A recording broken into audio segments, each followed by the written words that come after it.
నారా లోకేష్ చేసిన పనిని మెచ్చుకుంటూ భువనేశ్వరి ట్వీట్.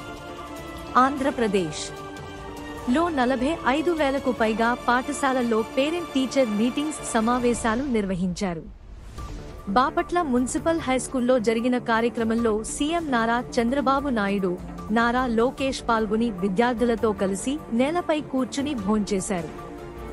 ఈ సందర్భంగా ఈ వీడియోను షేర్ చేస్తూ నారా లోకేష్ ను నారా భువనేశ్వరి అభినందించారు. విద్యార్థులకు పవన్ కళ్యాణ్ కీలక సూచనలు. కడప మున్సిపల్ హైస్కూల్లో జరిగిన పేరెంట్స్ టీచర్స్ మెగా మీటింగ్లో AP deputy CM Pawan Kalyan పాల్గొన్నారు. ఈ సందర్భంగా విద్యార్థులతోనూ వారి తల్లిదండ్రులతోనూ ముచ్చటించిన పవన్ కళ్యాణ్ కీలక సూచనలు చేశారు. హీరోలను సినిమాల్లో కాకుండా ఉపాధ్యాయుల్లో చూడాలని విద్యార్థులకు సూచించారు. అలాగే విద్యార్థులు సోషల్ మీడియాను తక్కువగా వాడేలా చూడాలని తల్లిదండ్రులకు సూచించారు. ఆంధ్రప్రదేశ్లో లవ్ చేయలేదనే కారణంతో యువతిపై దాడి, 13 కత్తిపోట్లు. వైఎస్ఆర్ కడప జిల్లా వేముల మండలంలో దారుణ ఘటన చోటు చేసుకుంది. తన ప్రేమను నిరాకరించిందనే కారణంతో ఓ యువకుడు ఉన్మాదిలా మారిపోయాడు. యువతిపై కత్తితో విచక్షణారహితంగా దాడి చేశాడు. ఈ ఘటనలో బాధితురాలికి 13 చోట్ల కత్తిపోట్లు తగిలాయి. గాయపడిన యువతిని ఆస్పత్రికి తరలించగా పరిస్థితి విషమంగా ఉన్నట్లు తెలిసింది. పోలీసులు కేసు నమోదు చేసుకుని దర్యాప్తు ప్రారంభించారు. ఘటన తర్వాత నిందితుడు పరారయ్యాడు. యాదగిరిగుట్టకు రికార్డ్ స్థాయి ఆదాయం. కార్తీక మాసంలో యాదగిరిగుట్టకు రికార్డ్ స్థాయి ఆదాయం వచ్చింది. ఆర్జిత సేవలు, విఐపి బ్రేక్ దర్శనాలు, హుండీల ద్వారా ఒక్క నెలలో 18.03 కోట్ల రూపాయలు ఆదాయం సమకూరినట్లు ఆలయ ఈవో భాస్కర్ రావు తెలిపారు. గతేడాది ఇదే మాసంలో 15.08 కోట్ల రూపాయలు ఆదాయం వచ్చిందన్నారు. పుష్ప 2 డైరెక్టర్ని నేనొక్కడ్నే కాదు, సుకుమార్. దర్శకులు తమ అసిస్టెంట్స్ ను మీడియా ముందుకు తీసుకురారు.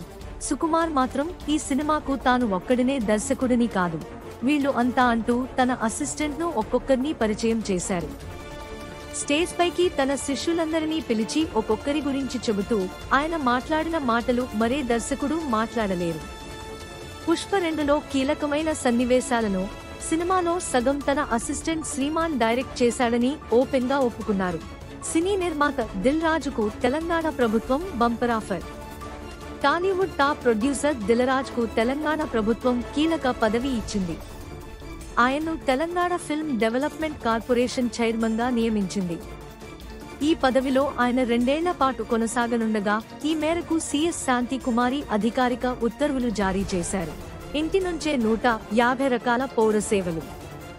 తెలంగాణ సర్కార్ ప్రత్యేక యాప్ మీ సేవ ద్వారా 150 రకాల పౌర సేవలను తెలంగాణ ప్రజలకు మరింత చేరువ చేసేందుకు రేవంత్ సర్కార్ ప్రత్యేకంగా మొబైల్ యాప్ సిప్. ఇంట్లోకి దూరి తమ కుక్కను చంపేశారంటూ తిరుపతిలో స్కావెంజర్స్ కాలనీలో ఓ కుక్కపై దాడి చేసి చంపేశారు. ఇంట్లోకి దూరి తమ కుక్కను చంపేశారంటూ లావణ్య అనే మహిళ పోలీసులను ఆశ్రయించారు. కంప్లైంట్ చేయడానికి వస్తే తిరుపతి ఈస్ట్ పోలీసులు హేళనగా మాట్లాడుతున్నారని, తనకు న్యాయం చేయాలంటూ స్టేషన్ ఎదుట లావణ్య బైఠాయించారు. పక్కింట్లో ఉండే 2 యువకులే శ్రీకాకుళంలో వింత జంతువు. శ్రీకాకుళం జిల్లా పలాస నియోజకవర్గంలో వింత జంతువు సంచరిస్తుంది అంటూ ప్రచారం జరుగుతోంది. వరుస ఘటనలతో స్థానికులు ఆందోళనలో ఉన్నారు. తాజాగా నీలావతి సమీపంలోని ఓ తోటలో 20 నుంచి 25 వరకు మేక, గొర్రె పిల్లల్ని గుర్తు తెలియని జంతువు చంపినట్లు ప్రచారం జరుగుతోంది. ఇటీవల లేగదూడలపై కూడా దాడి చేసి చంపడం కలకలం రేపింది. వరుస ఘటనలతో స్థానికులు భయాందోళనలో ఉన్నారు. అయితే కొందరు అయినాలు తిరుగుతున్నట్లు చెబుతున్నారు.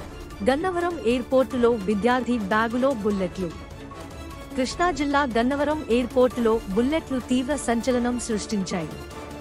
ఎయిర్పోర్టులో సాధారణంగా నిర్వహించే చెకింగ్లో బీటెక్ విద్యార్థి బ్యాగులో 2 బుల్లెట్లు గుర్తించారు. అవి చూసి అలర్ట్ అయిన చెకింగ్ సిబ్బంది వెంటనే పోలీసులకు అప్పగించారు. దీంతో ఆ బీటెక్ స్టూడెంట్ ను అదుపులోకి తీసుకున్న పోలీసులు కేసు నమోదు చేసి దర్యాప్తు ప్రారంభించారు. 10 వికెట్ల తేడాతో ఆసీస్ గెలుపు.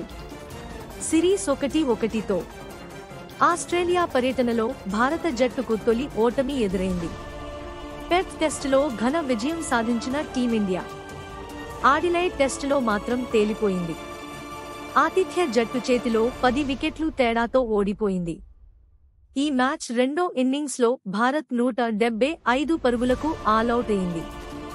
ఒక్క వికెట్ కూడా కోల్పోకుండానే ఆస్ట్రేలియా 19 పరుగుల లక్ష్యాన్ని ఛేదించింది. దీంతో 2 మ్యాచ్లు ముగిసేసరికి సిరీస్ 1-1తో సమమైంది.